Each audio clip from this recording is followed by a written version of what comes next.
Welcome, everybody. For those joining us here, I welcome you to find a seat. No need to be too far. We like to be cozy and close here at First Parish Cambridge. I'd like to welcome you all to our meeting house at the First Parish in Cambridge.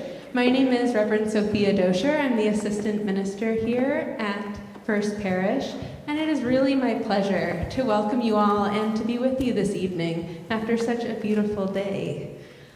I want to especially thank today the environmental justice team here, and a special thank you to Roland Axelson and Cynthia Hibbard for putting this together and doing all this planning to make it possible. Yes, please. And for bringing this incredible panel here together this evening to ask this really big question of where do we go from here, right? With local and state climate justice.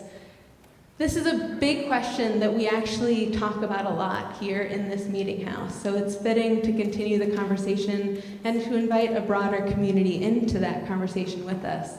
It's really at the core of our understanding of who we are as Unitarian Universalists, connected to this interdependent web of existence, of which we all need to play a part in stewarding this world and our place in it, and figure out together what it means to do that responsibly and centering our values in that work of justice.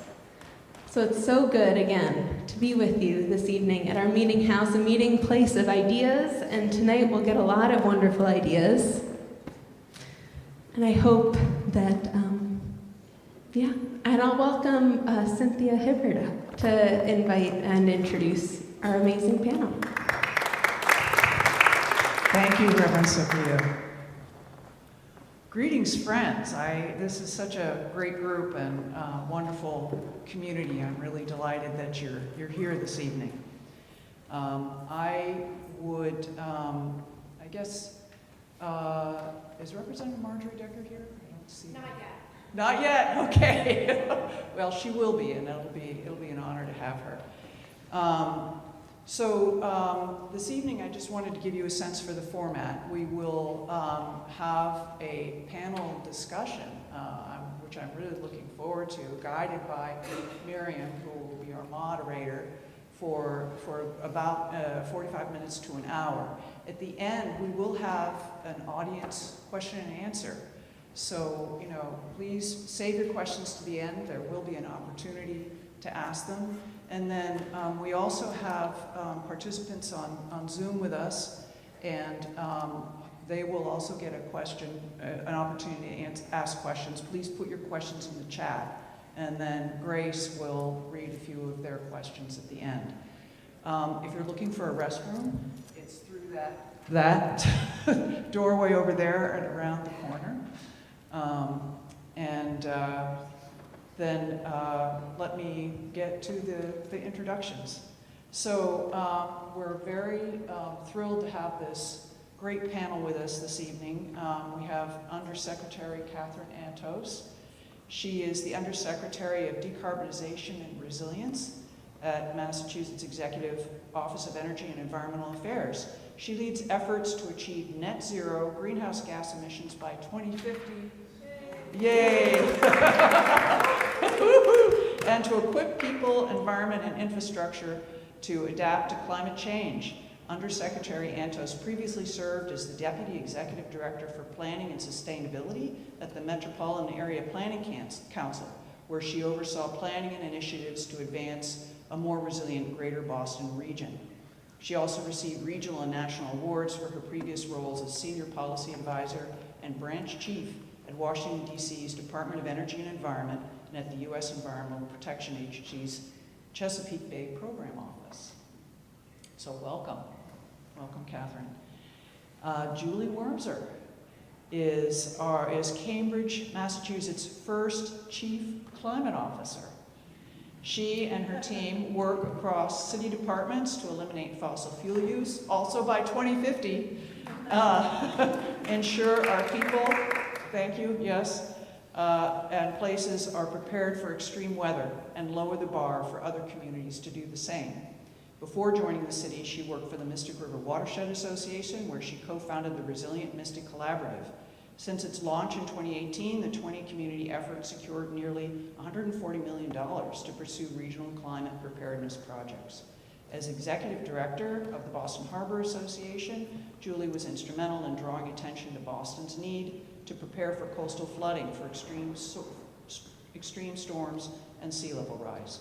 She co-authored Preparing for the Rising Tide and Designing with Water, and co-led the Boston Living with Water International Design Competition with the City of Boston and Boston Society of Architects. She's a BA in biology from Swarthmore College and an MPA from Harvard University's Kennedy School of Government. Welcome, Julie. Vickash Mohanka. Vickash is currently the chapter director at the Massachusetts Sierra Club. In that role, he leads the chapter's work on issues such as conservation, climate, and toxic chemicals, as well as the chapter's political program and outings. The Sierra Club Massachusetts chapter has approximately 20,000 paid members and is a volunteer-led organization that is part of state and local coalitions like Mass Power Forward and the Boston Green New Deal Coalition. The chapter also leads work on the People Over Energy Profits campaign, which is focusing on utility accountability and stopping pipeline expansions in environmental justice communities.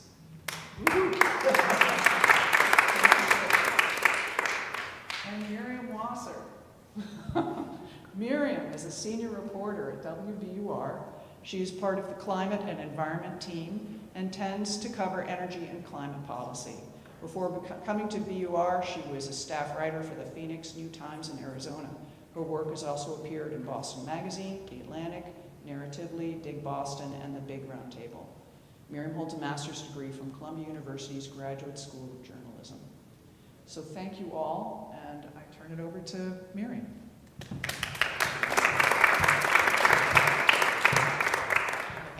Thank you, everyone. I'm so glad to be here. Thank you especially to Cynthia and Roland for organizing all this. Okay, I'm going to start off by stating what is probably a little bit obvious. The last 15 months have been really tough for climate progress. We've seen a lot of Biden-era policies and programs rolled back. The cost of energy for consumers has gone up, which adds a new level of pressure for policymakers and advocates. In some ways, it feels like maybe we're experiencing a bit of a cultural backlash against climate efforts. And we're also involved in an overseas war that has sent the global energy system into turmoil. It can feel really grim. But, and I want to underscore the but here, there is still a fair amount of climate action. And here in Massachusetts, and especially here in Cambridge, there's a lot happening. And I'm really excited to get into it tonight. So I have a long list of questions. Many of them actually come from you in the audience, so thank you for submitting those ahead of time. But we're also going to do some lightning rounds to kind of get everyone warmed up, and because I think it's fun. So I want a couple words, like one sentence max. What is one climate or energy-related technology that gets you excited? And Julie, I'm going to start with you. Yes. Yep. Window-mounted heat pumps. Okay, Vic. Yeah, I'll say offshore wind. Say peak load management and how their vehicle to grid and heat pump hot water heater opportunities there. Oh, we're such a nerdy group tonight. This is great. Okay. What is one climate or energy-related scenario that keeps you up at night? Go the same order. Political polarization. Yeah, sorry, you guys have to share mics. Yeah, that's a tough one. I would say our natural gas system, so including leaks, including exports, and just, you know, our overall dependence on it for electricity and for heating. Losing hope, losing all sight of the things that we can do and that we are doing. Okay, we'll have more lightning round questions soon. Blank page. Okay. Actually, before I get to my first question, it occurs to me that there's a word you might hear a lot tonight, and that word is decarbonization. and not everyone knows what that means. So I just want to get that out here. Decarbonization is just a fancy schmancy way of saying reducing the emissions that cause climate change. So feel free to use the word, but now we all know what it means. Okay, so Katherine, this first question is for you. Earlier this year, the Healy administration released the 2025 Climate Report Card. This is an annual accounting of where we are on climate progress, and it covers 6 topic areas and uses measurements like how many EVs are on the road and how many acres of open space have been permanently conserved. And it uses these measures as sort of proxies for emissions reductions because that sort of calculation can take many, many years to come up with. So big picture, how is Massachusetts doing? Yeah, thank you for asking that. I mean, I would say certainly, as you noted in the beginning, losing a federal partner changes things. But the part I don't want to lose sight of is the areas that we can control. We are making a large amount of progress. As Miriam mentioned, we're tracking how are we doing on greenhouse gas emissions, but we also have particular metrics and benchmarks that we're moving towards. And I don't want people to lose sight of the fact that we've met some of those early. So for example, we always talked about heat pumps being one of those really cool technologies that makes us excited. We actually met our 2025 goal in terms of number of households that would have heat pumps installed in Massachusetts a year early. And we're continuing to make great strides on that. And I feel like people often forget that it is amazing energy efficiency technology too, that you're using less energy overall when you have a heat pump, both when you're warming your home in the winter and then also when you're cooling it in the summer.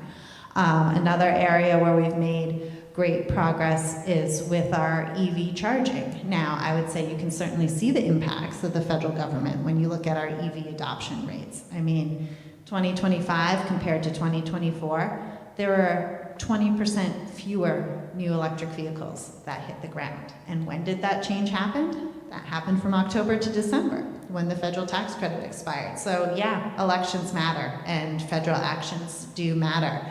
But what is one thing that we can really control here in Massachusetts is electric vehicle charging infrastructure, because one of the big concerns that's out there is, where am I gonna plug my vehicle when I'm away from home or if I don't have easy access at my residence? And so Massachusetts is actually ranked #1 in terms of charger density.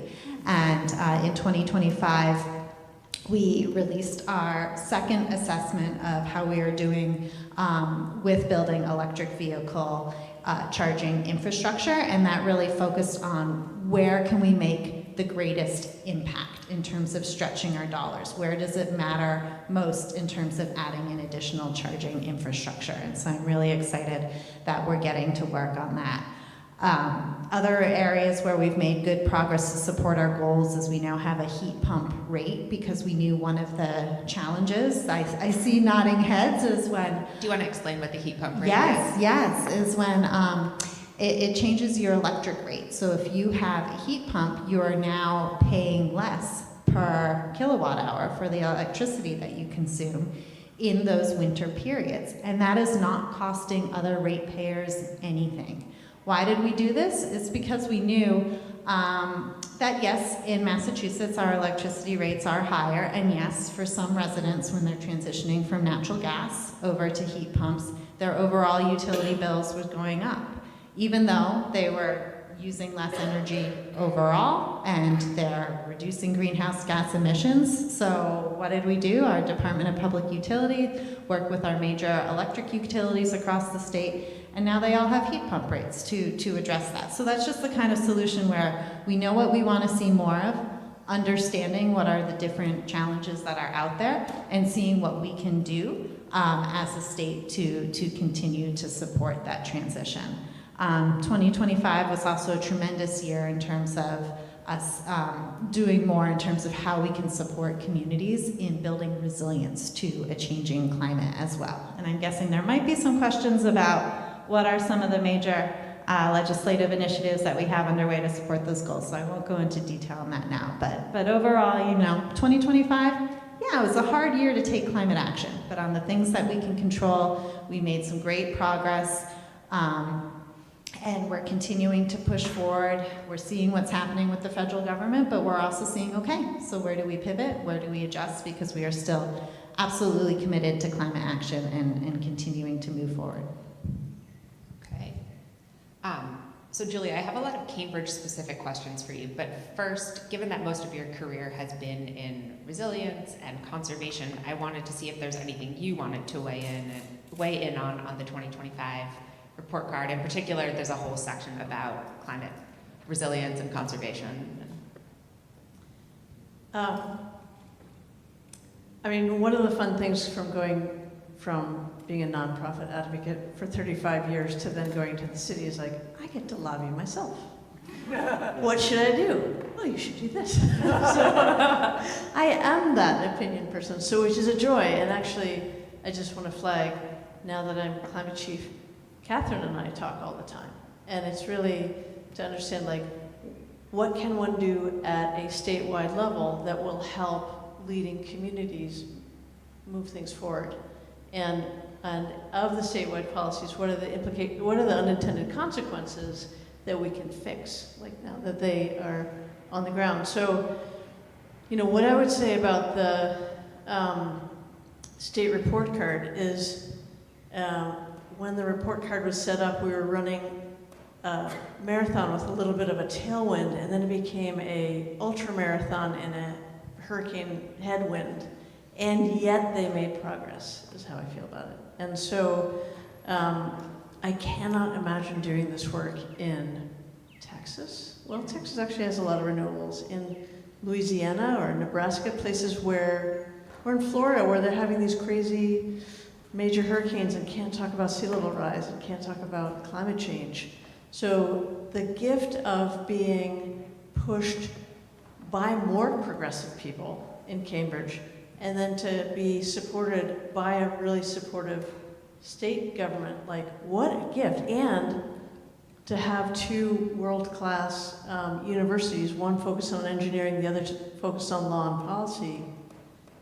We can try stuff out here in Cambridge. And I got way off topic from your question, but how I feel about this is Cambridge and Greater Boston in general feels like the monasteries in the Dark Ages sometime, where we are figuring stuff out, keeping the flame alive, and getting ready to bust out when the policy and funding environment improves. And you know, we are protecting those early climate tech companies by providing opportunities. State provides funding, we provide pilot sites, so that we can work on solutions, so we hit the ground running when we're able to make progress. But yeah, it's horrible. And yet, we are all moving forward. So Vic, I know that you have some interesting criticisms of the Massachusetts annual report card, namely that there are some things in there that you feel like we should be tracking that we're not. And I thought that was, you and I spoke ahead of this, and I thought that was really interesting. So I'd love to give you some space to talk about, like, what else could be what else could help us track climate progress? Like, what else could that look like? Yeah, absolutely. And also just want to recognize Rep. Decker. Thank you for coming. Just so fun. If you live in Cambridge like me, I'm pretty sure chances are she's your representative, but there's also a couple others. So yeah, we talked a little bit about this. I think, you know, when we talk about a climate report card and we talk about climate action, there's a couple different dynamics here. One thing that we want to look at is our overall emissions levels. So tracking the number of EVs we add to the road is not making a huge impact if we're adding just as many cars that burn gasoline. Adding a bunch of houses that have heat pumps, like let's pretend it's, I know it's not new construction, let's pretend it's new construction is our heat pump numbers. If we're adding just as many homes that add natural gas, then we're not, you know, overall making the climate progress that those numbers would make it seem like. So I think for me, it just seems like the report has a little bit of very rose-tinted lens towards the clean technology we're doing. And then I would like to, you know, at Sierra Club, our #1 mission has been like shutting down coal plants, Now we've moved on in this area to gas, in our gas system, which includes gas plants, which are 55% of our electricity mix. So when you're adding a bunch of new electricity, you're fueling that with fossil fuels. This winter, we had to rely very heavily on fuel oil in our electric plants to keep the system going. So what we want to see is a much more aggressive decommissioning of our gas system. Folks might know of like the project in Framingham, these pilots. Right now, we're still expanding the gas system. There's a pipeline expansion down in Franklin, Rentham, that is seemingly getting the green light from the Healy administration. That is a $300 million project that ratepayers are on the hook for. So I do celebrate, we advocate very strongly for electric vehicles, for heat pumps, window heat pumps, all of the above. We support all of that. If we do that while we're expanding fossil fuels, not only are we increasing our emissions, but we're paying for two parallel systems, and that is increasing the cost on our utility bills as well. Okay, and we're going to talk about a lot of those things. But first I want to talk about Trump. I want to talk about the elephant in the room, because we have been talking around President Trump since the beginning of this conversation, I think. Cities and states can set ambitious policies and goals, but as you said at the beginning, Katherine, it's really helpful to have a strong federal partner. How has your job changed since President Trump came into office? Yeah, I think a few things. One is, one of the big things in Massachusetts is offshore wind, bringing on offshore wind, and we're really excited that we now have Vineyard Wind powering Massachusetts. It's interesting, Vic, to hear you talk about we should be measuring it more in terms of greenhouse gas emissions. Well, we do talk about greenhouse gas emissions. There is a lag there, but we also need to relate it to, okay, so what do we need and what are we doing about it? If we had had Vineyard Wind online, or all the offshore wind that we were hoping for this winter, guess what? Electric prices wouldn't have gone up as much. We wouldn't have had to burn oil. A lot of this is about a really smart, managed transition. And how do you pull the levers so that you're transitioning from one thing that the next thing is ready, so that we are supporting our residents so that they continue to have access to reliable and affordable energy. That's also cleaner, and that is also healthier. So I'd say, offshore wind is certainly, when we look at everything that the Trump administration has done and how personal he's made it to attack that industry, from, what's happened with federal tax credits to unlawful stop work orders, to, permitting and, trying to use taxpayer money for people to give back their leases. Just, it's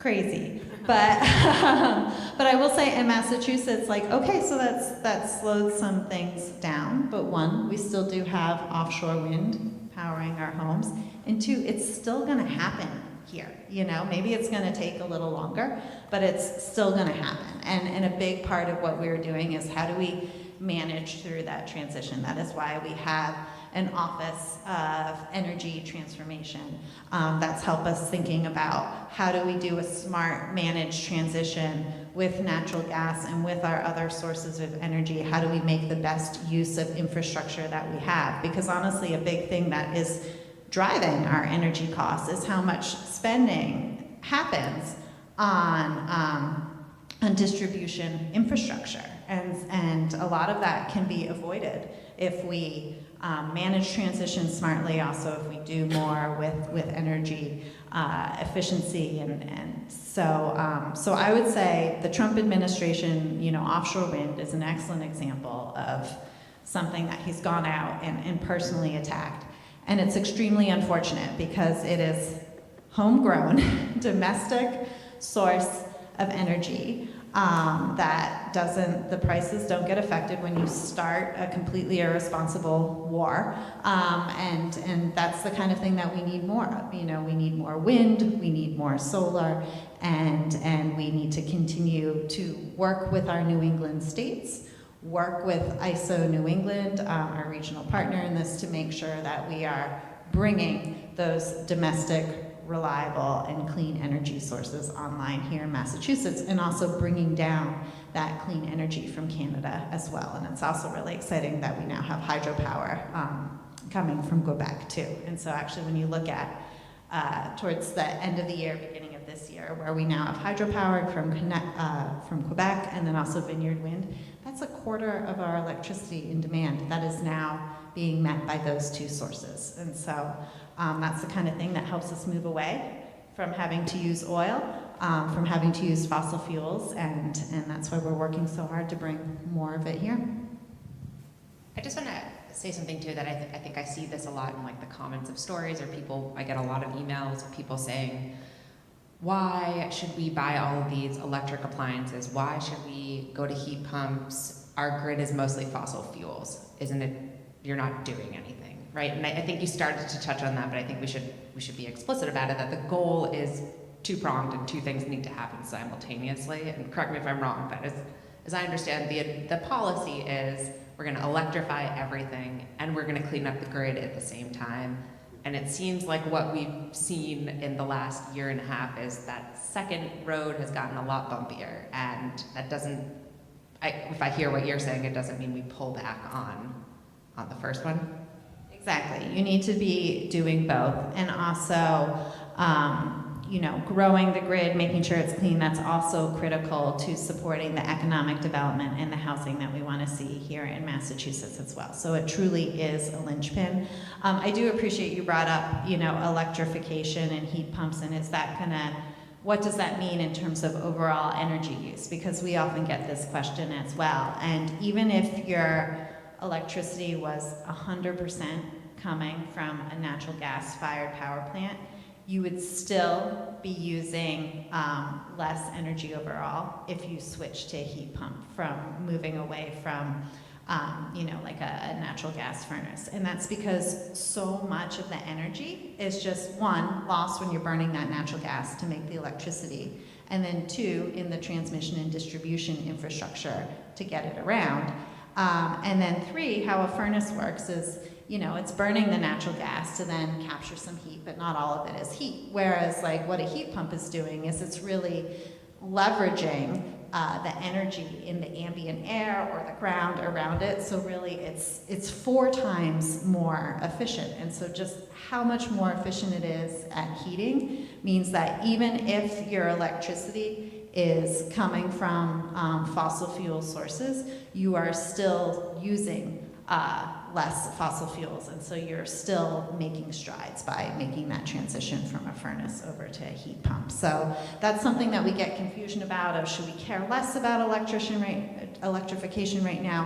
One, to your point, we need to do both, but two, a lot of these technologies that we are talking about are also highly efficient. So they are also overall reducing our energy usage so that we can continue to grow and support the various uses that we know that we need from our energy infrastructure.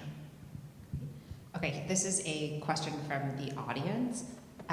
What can Massachusetts do to support renewables in a hostile federal climate? And it can go to anyone who wants to take it. Vic, you're smiling, so I'm gonna call on you.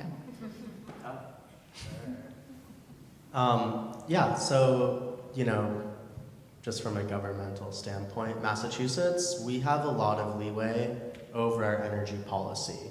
So we have the DPU, DOER, a lot of these are state agencies. Yeah, these are looking at the crowd, I feel like most of you have heard of these. There's a lot of people on Zoom. Yeah, okay, thank you. That's a good reminder. So we do have a lot of control over our renewable energy. It's something we're really proud about at Sierra Club is we helped take the Trump administration to court to get rid of these stop work orders for offshore wind. And the offshore wind contracts are a Massachusetts contract. It doesn't have to go through Trump's FERC. It does have to go through another office called the Bureau of Ocean Energy Management, but we're working on them too. So, and 10 years ago, I was at the legislature in Beacon Hill helping write and pass the laws that made the offshore wind industry possible. So this is some of the biggest energy resources in the US, the biggest and newest, and we did all of that at the state level. In addition, we have the heat pump stuff. We're working on portable solar, so that's something that there are some laws that were passed by the House of Representatives on this, which we're really excited about. This is going to allow smaller solar in your balcony or backyard. So there's a lot we can do. There's a lot of ways that we can encourage renewable energy right at your house and on the system level. I mean, I think one of the best things you could do is start a crazy war and drive up gas prices, right?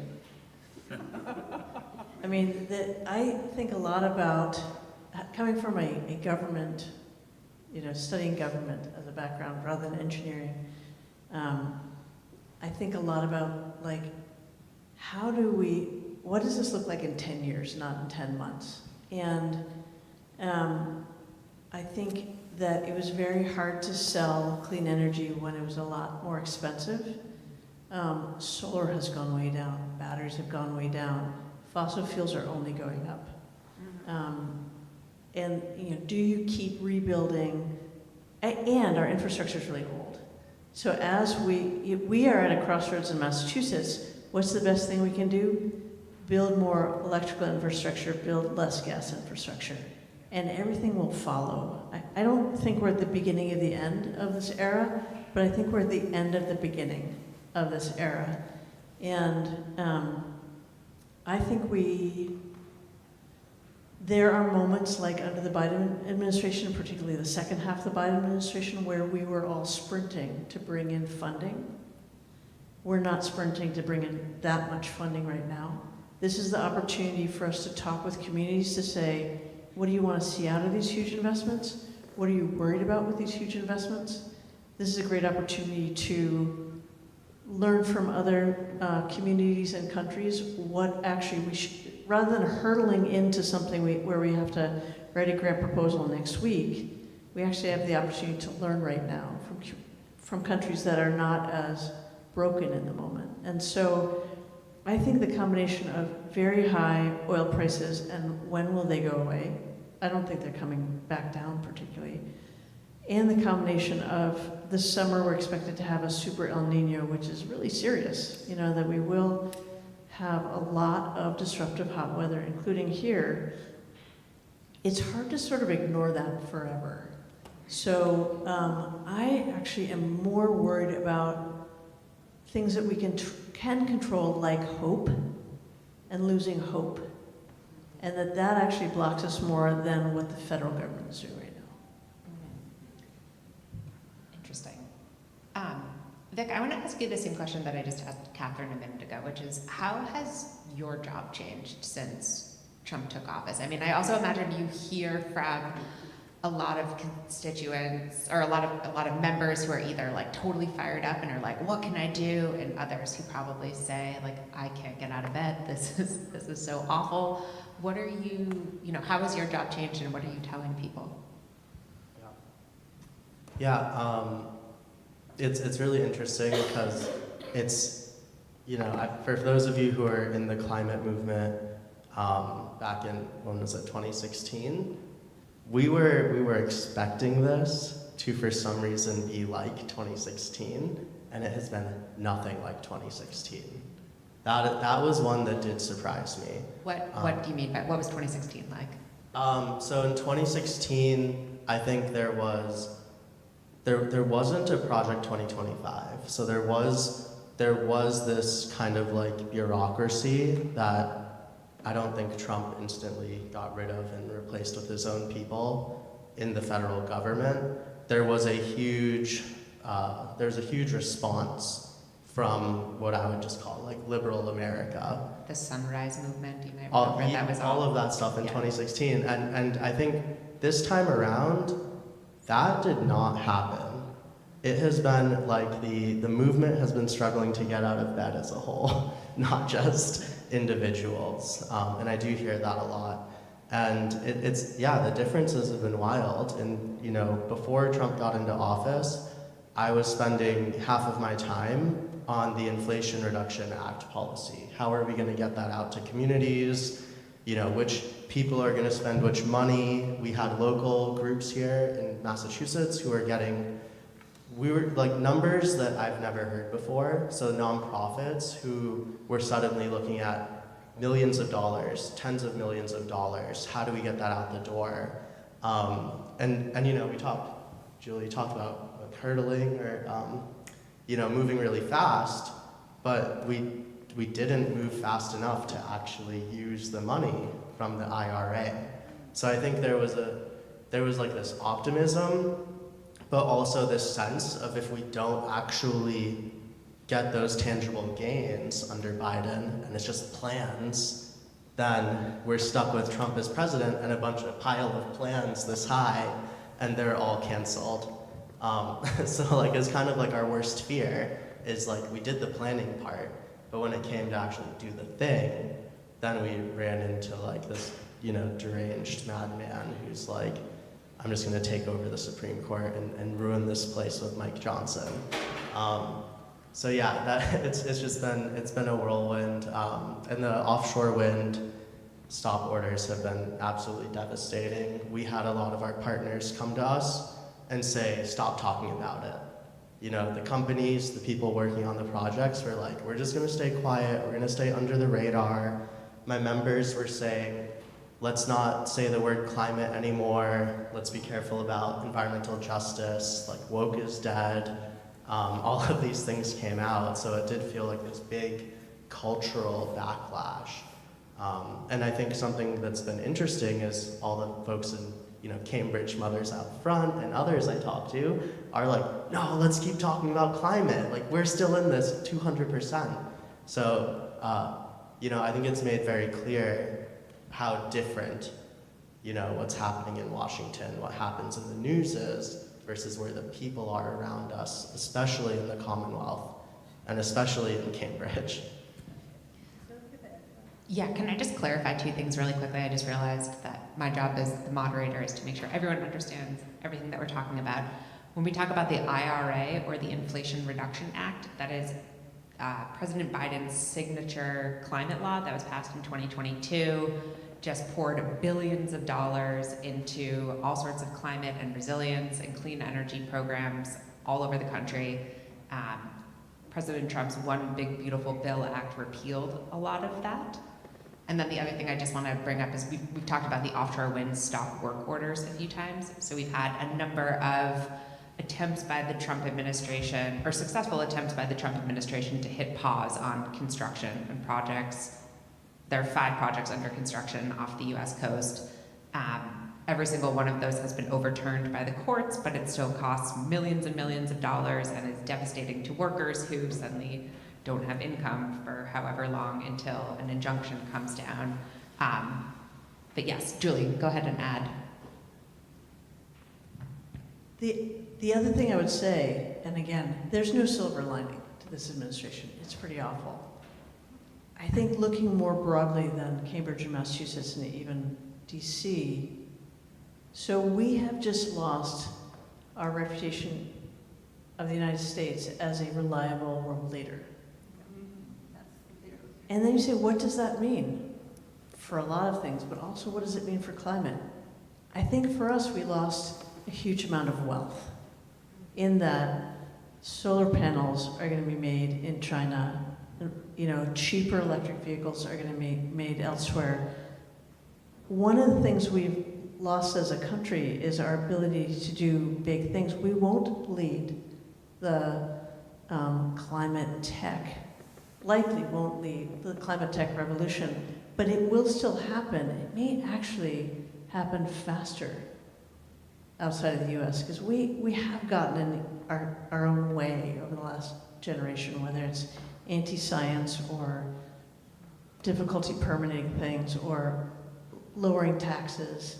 There's ways in which it's much, you know, we see it in the MBTA. We're not doing big stuff easily, with the exception of computers and AI.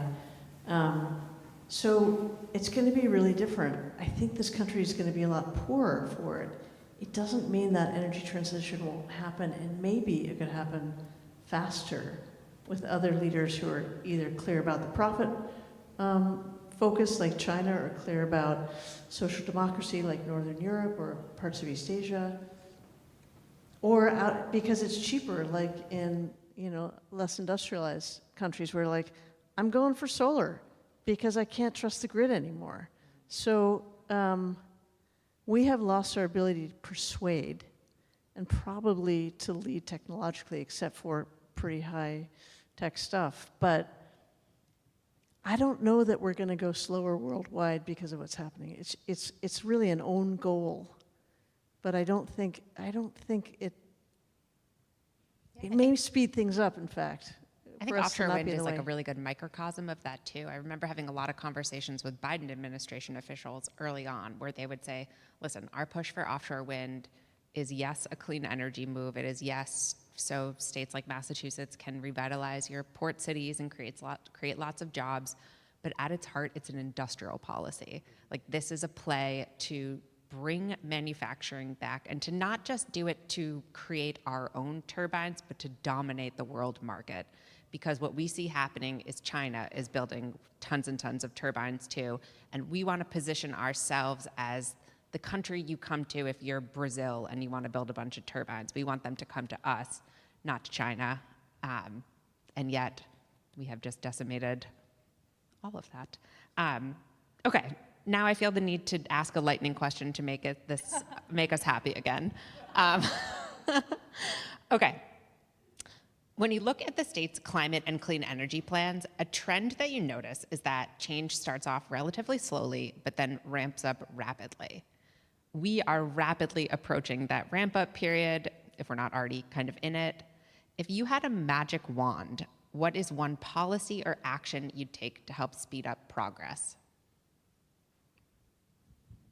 Can I say more than 2 words? Yes. The biggest challenge is paying for the change in equipment from fossil fuel base to electric base or geothermal, clean thermal. I would have a blank check. What's that? A blank check. A blank check would be nice, but before that, it would be on-bill financing, so that people could change out their equipment up front. The utility would pay for it. They would pay it back over the course of their bills over time. But even more importantly, that debt would stay with the building, not with the building owner. Okay, So- I'm going to ask you about this later. But, Okay. But that would be my magic wand. I think that would make a huge difference. Well, luckily, that magic wand exists in energy affordability legislation that's being considered right now. That's one of the things that Governor Healy proposed, and it continues to move forward the process. So we do think that it would be another way to pay for the technologies we want to see more of. My magic wand actually has to do with the auto industry. In Massachusetts, our largest source of emissions is transportation, and it's been painful to see a lot of the manufacturers pulling back on certain vehicles. So it'd just be helping to understand, do you see how far you are falling behind other parts of the world? Similar to what you were just saying about industrial policy, but like, especially now more than ever, based on the war that we're in, like these vehicles are so much cheaper to operate and to maintain. And so it's not just cleaner, it's not just better when you're thinking about childhood asthma rates, but it's also cheaper for your wallet if you have an electric vehicle. And so I wouldn't want to see the auto industry pulling back on electric vehicles. I'd want to see them leaning in more on the different types of models that are out there, because really, this is the future and it is better overall. And so making sure that consumers continue to see that choice and can embrace that. We need an electric minivan, people. Go ahead. Wasn't there a VW? Yeah, so magic wand, I would say fair share 2.0. So I think, getting towards the financing stuff. What is Fair Share 2.0? Yeah, so I made this up. It doesn't exist. And part of the reason why it doesn't exist is because even the advocates are like, this is so hard that we don't want to put in the resources to do it. By Fair Share 1.0, I mean the millionaire's tax that we all voted, I assume most people here voted for.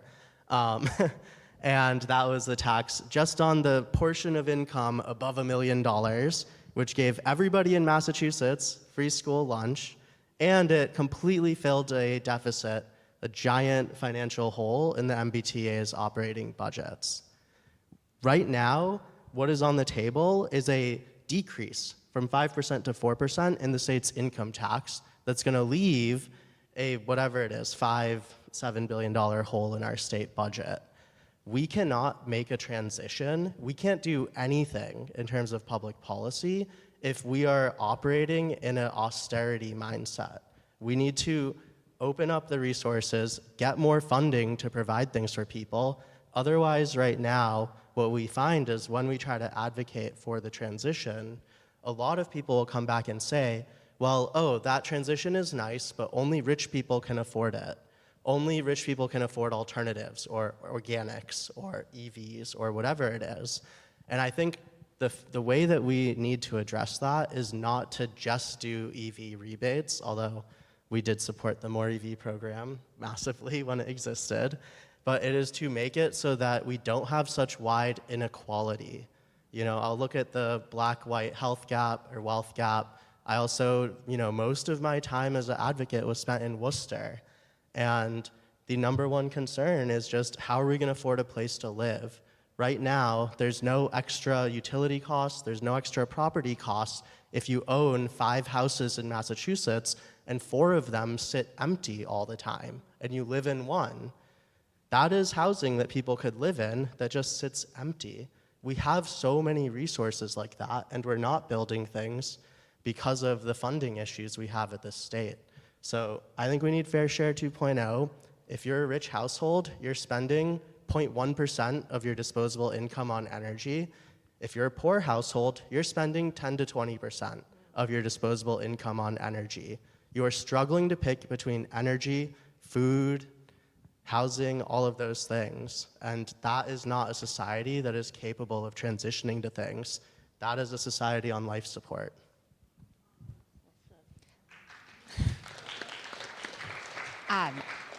Julie, I want to pick up where I just cut you off earlier. Tell me about what is on billing, on-site?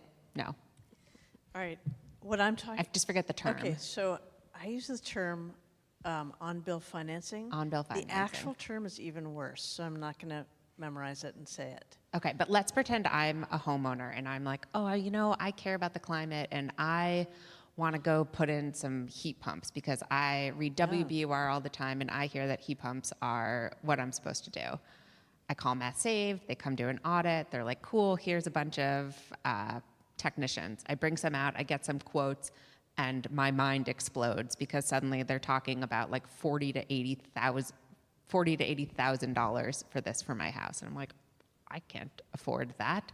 Some of it, maybe I can get some rebates, maybe I can get some loans. What would this do for me? How would this help? I can actually give you an example of how we got solar on our house, which is basically we rent the solar panels. And so we pay 2 bills. We pay one to actually Cambridge Community Energy, honestly, because that's where our energy comes from, Cambridge Community Electricity. And the other bill we pay to the solar panel owners.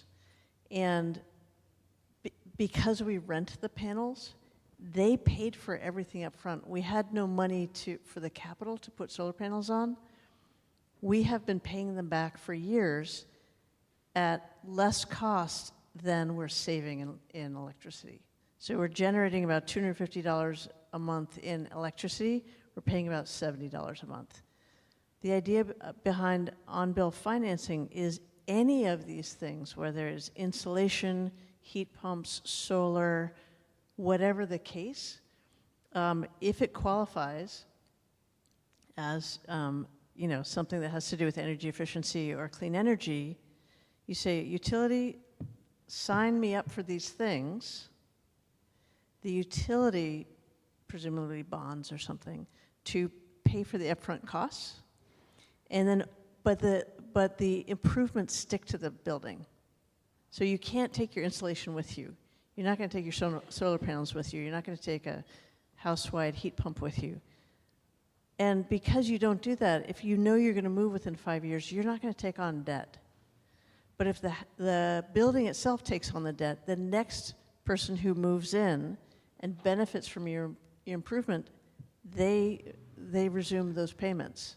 And so it gets you over that hump of moving from dirty energy to clean energy. And the cool thing about renewables is like the sun doesn't charge, wind doesn't charge. Like the fuel costs are zero. There's maintenance costs, of course. The upfront the equipment cost is the big thing. But by definition, renewables have no fuel cost. So it's that transition that's the big thing. And Katherine, in Governor Healy's vision of this, is it the utilities that own the heat pumps, say, or like a third party? No, it would belong to whoever's in the building. And so, Julie did a great job explaining it, giving examples of what it would mean for a resident. This could also be something that makes sense for a renter because, again, they don't have a mortgage or they might not be there very long, but it stays with the property. It's also something that could make a lot of sense for commercial properties too. So under this model, and this is something that's been piloted here in Massachusetts in Ipswich, is what it means is you pay to get that, a suite of things that is going to net save you energy, net lower your bills. You can only do it, and they would only approve this if it's going to lower your costs. And then, so you're getting that, but rather than paying for it up front, you're paying it back over time through your utility bill, which is where the on bill, you pay for it through your utility bill. But it would belong to the building owner, and so if they sell it to someone else, that conveys with it. So what it means is net, a resident or a tenant is paying less in energy costs, and as Julie mentioned, the types of things that could be financed this way be insulation, heat pumps, solar, new windows, anything that like pencils out that it's net going to reduce your energy usage. And it's just a different way to finance it, similar to when we make a lot of decisions about are we buying a car or doing a big home and improvement project. Well, do we want to take out a HELOC? Do we want to refinance our house? Like, what do we want to be? Having the different options allows the consumer to choose the path that makes the best sense for them. And so on-bill financing just creates another opportunity, which may open the door for different ways that we can get these kinds of savings technologies. And it's not affected by your credit rating, right, either, because it's not a bank loan. Yeah. So it's very good for low-income people as well. And it doesn't affect other ratepayers either. Yeah. Okay, so Julie, when you and I talked a couple weeks ago, you told me about this idea of the renter registry, and this is something that Cambridge is thinking through, and I thought this was really fascinating. So one of the big problems that we have in Massachusetts when it comes to reducing building emissions is that if you are a renter, your options are sometimes limited because your landlord needs to approve the swapping out of, your oil system for a heat pump, and landlords often don't pay the utility bill, so they don't have much of an incentive to do anything. They often don't have an incentive to either weatherize a building. What is the idea of a renter registry, and how could that maybe help tackle some of that problem? So again, this is like the joy of being working with an amazing team within Cambridge. So we're the Office of Sustainability. These are not all my ideas. I just get to amplify them. But the idea of a rental registry, that's the first step. We actually, in Cambridge, if you are an Airbnb, we require you to register as such. We currently don't require people to register if they're long-term renters or long-term landlords. The idea of a rental registry, and you would also have this you could have this for condos as well, is that if you are a landlord with multifamily housing, or even you could do it for single-family rental, you are required to do a free energy audit through a state program called Mass Save every 5 years, and whatever is free, like there's a lot of incentives for landlords, like free insulation, you have to do it. If it's free, you have to do it. And like 93% of Cambridge residents live in multifamily housing. 2/3 of them are renters. So for us to only have opportunities for people who own single-family houses, it's a nothing burger issue. So we have to crack the nut in terms of not just renting, but also condos. Anywhere where there's a bunch of people who all have to say yes. That's the real challenge. So this idea of like, we're going to make you do free stuff. It's a low bar, and it'll make an enormous difference because in Cambridge, 80% of our greenhouse gas emissions come from buildings. And we require our large buildings to decrease their carbon emissions over time. We don't require residents and small businesses to do so, so this might be a breakthrough. Okay, I just looked at the clock, and of course we have like basically run out of time. So I think we have time for one more question, and I'm gonna pose this one to the audience. Would you rather we talk about GSEP or thermal energy networks? And I'm going to assume that you guys are all nerdy enough to know what these two programs mean, and we're going to talk about what they are. But what would be your preference? Someone just yell something. Okay, GSEP, raise your hand. GSEP is the Gas System Enhancement Program. Okay, do you want to talk about thermal energy networks? All right, I think we want to talk about thermal energy networks, which is honestly maybe a little bit happier of a topic anyways. Okay, so at the simplest level, a thermal energy network is a neighborhood scale system of pipes that carry water and that move heat between buildings.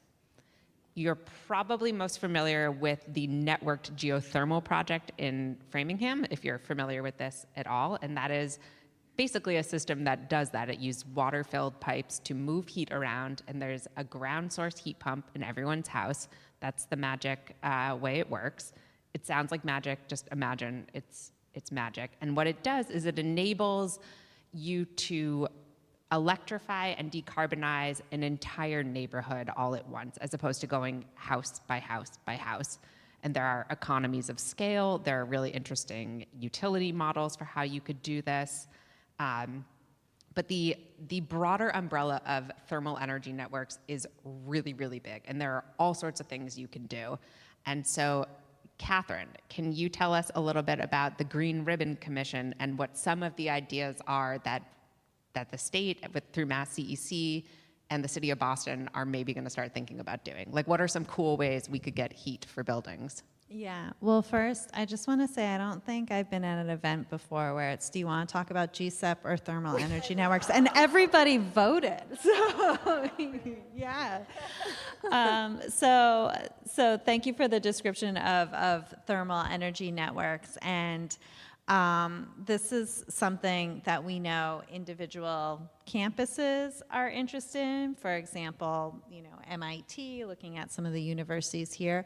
But we know, like all utilities, if you can, or if you build the network, then you get more of the benefits of that network. And so what if we are looking at a thermal energy network that's along the Charles, or what if it's including Boston Harbor? I mean, let's just think about the opportunities that become possible when we think about Logan Airport, because one, they have access to so much balancing load from their location on Boston Harbor, like where they could drill and everything, but two, they are such a major off-taker of energy and how they could be using it. And so if we are connecting more of these networks, then it becomes more affordable and more reliable and more possible to think about how we are transitioning to how we heat and cool our buildings. It's something that hospitals in the area are really excited about too.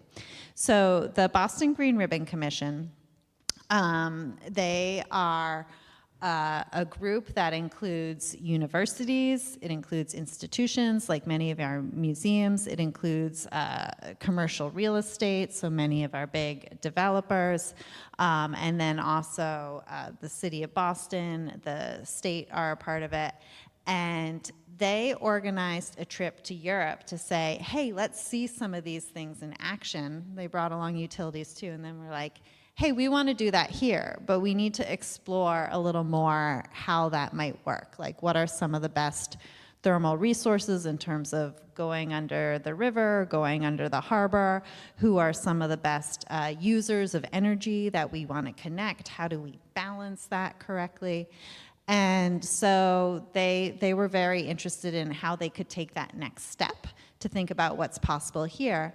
And they have been able to get a grant from the Massachusetts Clean Energy Center to really study just that. And the Green Ribbon Commission members who really led the charge on this were the universities, including Boston University, UMass. And so we're really excited that this project is now happening. That grant was just announced, I want to say last month, very recently. And they are in the process of procuring an expert who can come on and do this analysis for them. But it's really seeing, how could this technology that we've heard about in other places, like how would that work here specifically, looking at these particular properties and these particular resources. So it's very exciting to bring that kind of possibility home here in Massachusetts, and really appreciate the leadership of our partners, the Green Ribbon Commission, in coming together on that. Cool. And can I just jump in really quick and just say, I feel like I didn't do the best explanation of how this would work. So if you think about right now, you have, these are water-filled pipes connected to heat pumps. So right now you have your air source heat pump, which is what most people are familiar with. That is moving heat between the air and inside. You have a ground source heat pump, which is moving heat between the ground and the inside. A thermal energy network could be moving heat between anything. So it could be, you could tap into heat that's in Boston Harbor. You could tap into heat that comes out of the subway system. It's asking, like, how can we just use the laws of physics to move heat around and heat things in cool ways? So, or cool things, yes, exactly. Vic, Can please. I have a follow-up question for our government colleagues? How quickly could we see this in Cambridge? How many years? Thanks for, so even though it's called the Boston, so it's the Bos Thermal Energy Network, Cambridge is really psyched to be part of this as well. And we're one of the partners, even though we are not in the Boston Green Ribbon Commission because we're across the Charles. The thing that's incredibly exciting about this is that we did a big project to say, where could we do clean thermal energy in Cambridge, which again, digging into the ground. The answer is we're incredibly full of pipes and subways and people's basements and roads. And the cost of buying an acre of land in Cambridge is like $10 million an acre. Our parking lots are not going to stay parking lots. And so the only places we could really put thermal energy in 6.5 square miles of Cambridge is like the cemetery. Not going to happen. The tiny parks we have, really going to be hard to do. And so the idea of actually, instead of using bedrock under Cambridge for a battery to hold hot water, cool water, again, read up on thermal energy networks. It takes a few reads through to really understand how they work. But again, using water in Charles River, in Boston Harbor, as that source of ambient temperature, whether you're trying to cool off in the summer, warm up in the winter, it's a city scale breakthrough. So if everybody said, let's do it, I'll pay for it today, it would be within the next 10 years. But then you have to permit, then you have to, but it's like, this is technology that's being used, for sure. So it is about how quickly could we design it? Is it cost effective compared to what we spend now on energy? And then how many people will hate the idea of doing this and want to fix it, right? So the pros and cons of extremely engaged democracy is things. It's not China. You can't build a city in 2 years, but that city will have more character in it once you build it, right? So 10 plus years, I guess, is what I would say. What would you say? Yeah, I mean, I think we'll have a better sense of that after the study runs its course and we see what could work. But I do think this is something that it's not like it's, 30, 50 years off. It's We close. have this technology. Yeah, can we do this. have this technology. It's been done in other places. One other thing I just want to flag is the energy affordability legislation that Governor Healy proposed and actually was passed by the House, and the Senate is now also included a new way to finance geothermal, and saying that, the utilities could own that geothermal system, so the user is just paying it back through their bills. And again, it's not going to cost other ratepayers money, but it becomes a more affordable way. Like we've heard from universities, for example, they want to be doing this, but they have so much to retrofit their dorms and everything, they can't also pay for that thermal system. And if the utility's owning it, then it might be like, okay, yeah, we're doing it for this customer, but hey, we know that there's some others that we could add into this. So I just want to say it's multiple ways that we are looking at how do we unlock geothermal and thermal energy networks. And I think one thing that's being considered in conversations I'm hearing about is where, the governor's bill was talking about here's a new way to do geothermal. It's like, okay, well, maybe that's tweaked. So it's a new way to do thermal energy, which, can include both. But we're just looking at, how do we study the technology? How do we compare that to the different, off-takers that are there? But then also, how do we set up the right policy environment and legislative construct so that we can unlock these technologies? Awesome. Okay. Are there questions from the audience? And I will come down and you can use my microphone. And if not, I have plenty of backups. Yeah, do you want to just come to the aisle and I'll come meet you? I think the people on Zoom can't hear you though. Oh, So is I'm it gonna people on Zoom? Yeah. stand in defense of them. Hi, thanks. My name's Erica. I actually work at the Bureau of Ocean Energy Management, which is the federal regulator for offshore wind. And yes, 2025 was a pretty devastating year. A thought that I've had a few times is just wondering what the high executives at these wind companies are thinking right now and biding their time, really thinking, not the ones that had the stop work orders, but the ones that are further delayed, that weren't quite as close to striking ground, whether they walk away from those leases or whether they stick with them, and just the financial risk of holding on to them and uncertainty in this market and, going to other countries. So I guess I'm wondering at the state level if there's anything you think that could be done to have them stick around or have a sense that hopefully in a few years' time things will shift. If you have any sense of that, that'd be good to hear. Thanks. Great question. Catherine, that's for you. Yeah, I mean, there are a few things that we're doing. One is that we're often talking to industry, whether it's solar, whether it's wind, about, what is going on, what is needed to unlock more of these technologies here.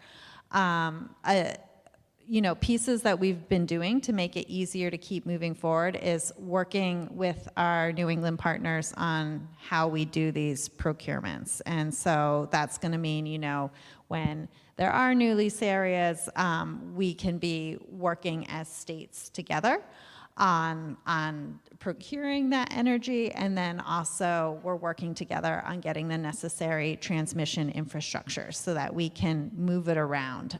So that's a key piece of it. Other key pieces of it as well too is just doing more of the how do we continue supporting the necessary workforce that we are going to want to have here. So we continue to be committed to this. We're continuing to assume in our clean energy and climate planning that offshore wind is going to be a big part of it. working together with our other states, and then on both the transmission and then on the procurements. And then finally, I've mentioned energy affordability legislation a few times, but another thing that it did is it actually redid how the procurements would work, so the state would have more authority to do those procurements directly, and we wouldn't have to be paying the utilities in the midst of it. So that's going to be good for ratepayers. It's going to lower the cost of it, but it's also going to make it easier for the state to move and act on it. So that's just another win-win that we are doing to set ourselves up for being able to more rapidly procure not just offshore wind, but other sources of energy that we want to see here. I do wonder about the own goal of having canceled these contracts, that are wind developers going to require insurance now against canceled contracts? You know, that like they were doing work in some other unstable country. You know, so we are going to have wind. There is so much need, especially around data centers, especially around, you know, growing electrification. It will come back, and the question is, how much more will it cost to reattract wind developers from other countries? Okay. All right. Thank you. My question actually comes off of Katherine's title, which was about, I think if I got it right, decarbonization and resilience. And one of my hats, I'm a climate educator, and when we talk about this stuff, we talk about mitigation and adaptation, which is decarbonization and resilience.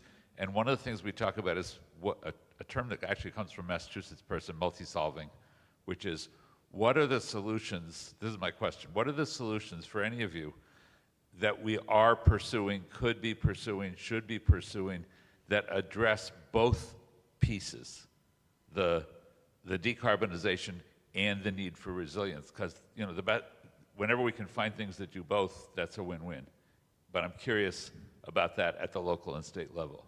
Yeah, I mean, I'd say for me, the hardest part for me when I think both about climate adaptation and then also decarbonization, reducing greenhouse gas emissions, reducing energy use, in both it comes down a lot to the building sector. And when you think about the millions of buildings that we have in Massachusetts, that's like millions of decision points. And oftentimes the hardest part of it is getting in the door. So if you're able to get in the door, how can you make those changes that both reduce energy use and are reducing greenhouse gas emissions, but also are making a building more flood resilient, more heat resilient?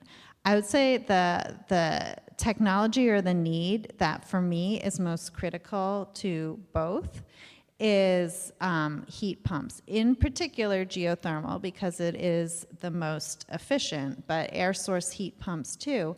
And that's so important. I mean, we spend a lot of time talking about what it means for energy savings, for greenhouse gas emissions, but also heat resilience. Like, I grew up in a home here in Massachusetts where when it got hot, we used the fan in the summer, and that doesn't work when it's humid and hot at night. And when I look at the maps of like what are future climate conditions, where I grew up in Worcester County is one of the parts of the state that is going to experience the greatest increases in heat and in humidity. So what that really means is that we need to be bringing air conditioning into these buildings. And when there's an extreme heat event, you are 77% more likely to experience mortality if you do not have access to cooling where you live. Because it's not that daytime high that's going to get you, it's the high nighttime heat. And so the most efficient way we can keep our buildings cool is with heat pumps, in particular geothermal. So that is the nut that we need to crack. And when I think about just what the Healey-Driscoll administration has seen, they've seen record early season and late season heat waves that are closing schools. Because right now, you know, so many of our schools do not have cooling. And we see a lot of schools that are really interested in heat pumps. They really want to be able to figure out geothermal, but it's complicated. And we're looking at how we can help them on that. My sixth grader right now is in a school that was more recently renovated. They do have air conditioning, and when I was talking to him about like, oh, you're going to the bigger junior high next year, what's getting you nervous? Like, it's more classes, it's more, you know, whatever. You're going to be in a building with eighth graders. That terrifies me. And he's like, what I'm most nervous about is they don't have air conditioning in that school. I don't want to go to that school because they don't have air conditioning. And like, that's the thing that's stressing out my sixth grader right now. And like, how can kids learn in that environment? How can teachers teach in that environment? If that school is closed because it cannot keep people safely cool, are they going home to somewhere that's going to keep them safely cool? So that is the nut that we need to crack, that is going to help us figure out this energy thing. It's going to help us figure out this greenhouse gas thing. And it's also going to keep our people safe as we live in a warming climate. Yeah, can I hop in real quick as Yeah. well? So that covered buildings. The other biggest sector is transportation. And I think, you know, Julie brought this up too, like, how long did it take to build the Green Line extension? And we don't think about this as a resilience choice, but all these parking lots, all these roads in order to get people to where they need to go. And then the other thing that I really liked from the legislature, and I think the Healy, you know, administration is sticking up for it a bit, is the MBTA Communities Act, which is saying we need to build smarter. And we shouldn't just say, like, you know, what you hear in the news, like abundance, like let's just build sprawl and decrease regulations. We need to build things so that kids can walk to school again, or like take the bike. You know, I lived a half-hour drive from my public school. That is ridiculous. So that's one reason why I'm in Cambridge, because I can bike, I can walk, I can take the red line to work. It'd be great if we actually had a government that worked to fund that kind of public transit across the state and for multiple communities. And it would be great for our resilience as well, to not be as car dependent, not need to put down as much asphalt and parking lots everywhere. Julie, I know you've done a lot of work on flooding, and that is both a thing where flood prevention can be resilience and mitigation too. Do you want to talk a little bit about some of your favorite projects? Yeah, I mean, I come from the resilience part of climate, and we've mostly been talking about trying to slow down climate change through getting off of fossil fuels. But after wondering about social resilience and climate resilience, a lot of it came down to housing. If you can get out of harm's way, you're safe. If you can't, you're not. And I remember doing climate change at the same time COVID was kicking in, and Chelsea is 5 miles from here or less, and they had 13 times the mortality as Cambridge. And it was because of really poor housing. You know, people were jammed into many people in the same apartment, and they were having to be out in COVID. Similarly with whether it's flooding bringing mold into housing, or lack of insulation making houses too hot, or lack of money keeping people from having air conditioning, so much of humans staying safe is being able to stay out of harm's way in housing. A lot of I would say, you know, when you're talking about flooding, I think of at least a couple kinds of flooding. Coastal flooding is absolutely existential. It's not something you can sop up the ocean. You know, for our intents and purposes, it is of infinite volume. And so it's like having a bathtub where most of the bathtub is way high, and then there's this little, you know, piece of screen in the middle. The water's just going to go through the lowest point. And so since Massachusetts was built on coastal salt marshes, our ancestors have given us a tremendous design challenge, right? And so we are looking at how do we shore up our coastal infrastructure until about like a 2070 big storm. After that, we really need to say, how do we move uphill or upstairs to, again, stay out of harm's way? Because built infrastructure does not like salt water. So as the T is better funded, I would love for the T to understand, for example, how long can we afford to shore up the subway before we have to shut it down at high tide or during, increasingly small storms? And do we switch to bus rapid transit instead? So in resilience, it's really saying we built our infrastructure for certain rain intensity, certain sea levels, certain heat levels. We're also thinking about our winters are getting really weird. Our rainfall is bunching up. We're getting poor air quality from poor Canadian, wildfires. It's getting windier. What does one do for our current built environment? And then how do we use the next, say, 50 years to start to become more resilient? And most of the things we're experiencing, somebody in the world already experiences. There are monsoon cultures. There are Mediterranean cultures. There are heat cultures. We need to learn and adapt from people who've already gone through things like that. I don't know if that answers your question. Yeah, it does. Yes, in the black shirt. You, yes. You. Thank you very much for your expertise. I'm a French researcher visiting Harvard this year, and I lived here 5 years ago, and I left before, just during COVID. And if that can be of any comfort, you were mentioning hope. And what I find is that the discourse on climate action and climate change has changed a bit. There's a lot of affordability. When I was teaching at Kennedy School 6 years ago, it was all about, yeah, let's get solar panel with a bank that will, do an expensive loan. And I, coming from Nantes, which is a green city in Europe, where they have a good expertise on geothermal energy, if you are interested, I was like, okay, it's not going to work like that. And so I would say, that there's a lot of hope in the progress and the knowledge and the technicality of your discourses. It's really uplifting for me, has always been to visit Massachusetts, and don't lose hope. Merci. Thank you. Amen to that. Yeah, and on that note, I just want to pick up where we left off before your wonderful, hopeful comment. Early in the evening, I think it was Julie who was saying that there's all this missed opportunity that we've gone back on in building infrastructure and cars.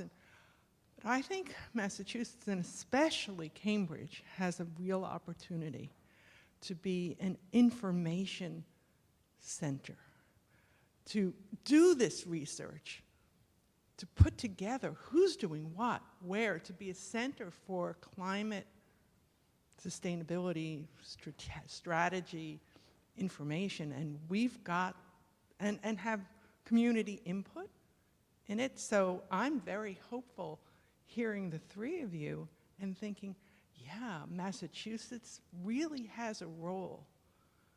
And it's about information and showing what can be done and collecting information and using it.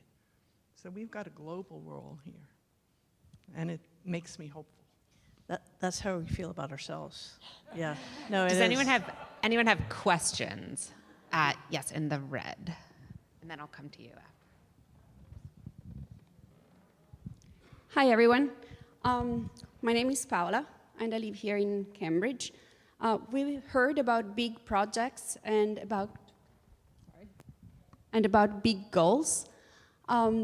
I would like to bring the conversation to something that may sound smaller, but I think it's really relevant to everything that we talked about. So I'll give you a little premise, and then I have questions for you. The premise is that I'm one of the people in Cambridge who is involved into trying to prevent a grass field, a hern field, from becoming artificial turf. For those who don't know it, it's a grass field.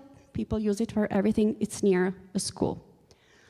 Now, you might think that it's something small. However, I think it's extremely relevant for two reasons. We've been talking about decarbonization, and Vic pointed out that that includes also not adding carbon. So having an artificial turf instead of a real grass turf that's going to increase our carbon emissions. We're talking about something of the order of 1,000 tons of CO2 in a lifetime of an artificial turf that's smaller than a soccer field. And the lifetime, it's about 8 years, and then this needs to be repeated. We talked about resilience, and by putting artificial turf, we are reducing our resilience to floods. We have funds that could be used to improve the stormwater system, for example. And I'm not even talking about the microplastics that go in it. And yes, sorry, and we talked about hope, and that's the other part. And there are many people who signed a petition, and they have hopes, and many of them, they said, we're signing, but in any case, there is nothing we can do. So my question for you is, what can regular citizens do for something small, but that's meaningful? And what can you do to support locally hope, resilience, and the reduce carbonization? Thank you. That's a great question, and I think that'll probably be our last question. So I'm gonna go down the line here. What is something that individuals can do? What's something we can take from tonight that is both meaningful and tangible and achievable? Like, what's something we can do?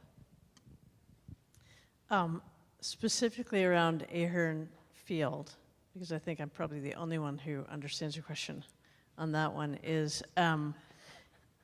I think you're being heard by the city. And the more you can bring solutions that do decrease those negative impact, the better. You know, so the city does it. Community members do matter to the city, is what I can say. Maybe I might come back to the broader question. Yeah, thank you for the question. So I think most folks here have already taken this advice, but please tell your friends, join an organization. That is the #1 thing you could do. I don't care if it's Mothers Out Front. I'm partial to Sierra Club because they are also my employer. But you know, I'll give you a little bit of why we're important, because we are also a political organization. So we endorse candidates, we work on elections, we try to make those changes at the city and the state level in who our politicians are. Because at the end of the day, if your politician wants to ignore the majority of people, which is something that we've seen the state legislature do over and over and over again, we need different people in charge. Elections matter. When Trump won, we lost a ton of things that we wanted as an American people. So join an organization, join a political organization, help with elections.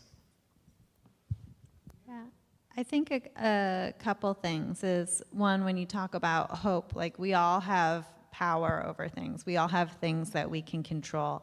You know, so one of the technologies I'm really excited about is, like, what is the role that distributed energy resources are going to play? So in terms of the choices you can make at your home of, do you have solar? Do you have a battery? Do you have you know, do you have an electric vehicle that you can plug in and it can also be feeding back to the grid when the grid needs it? These are really exciting things. So those are decisions you can make, but also caring about what's happening in your community, whether it's how a field is being used, or what is happening with trees, or what is happening in terms of, you know, what the city might be thinking about to help buildings within that area be resilient. By showing that you care about these things and by being engaged, then it's going to help both locally, and I say that as someone who used to work for a city government, but then also at the state level too. I mean, one of the things that matters so much to Governor Healy is she's always like, who are you hearing from? Who are you talking to? And we can't be putting these important ideas that honestly all of them involve hard trade-offs on the table without having you know, residents, businesses, different groups giving us feedback on what works and what doesn't work. So being engaged in that. I already said voting earlier, but I would also say talk to your elected officials. I mean, I've noted a few times there are a couple major pieces of legislation that are moving through. energy affordability I mentioned a few times, but also Mass Ready, which is an act to build resilient communities. It's an environmental bond bill. These both need to move through this session, and so if these things matter, make sure that your state representative, we're pleased that we're joined this evening, but also state senators are hearing about these things that matter, because they are listening. And I'll say, we in state government, we are listening, and we want to be working with you to find these solutions. I love it. Julie, did you have one little thing people can do? Tiny thing. So I was just emailed by a couple of 8th graders yesterday, and they just had the best questions. And one of them was like, what can I do? And I actually want to go in a different direction around the put your mask on first before helping somebody else. I think a lot of folks who care about something as scary as climate don't take care of themselves as well as we should.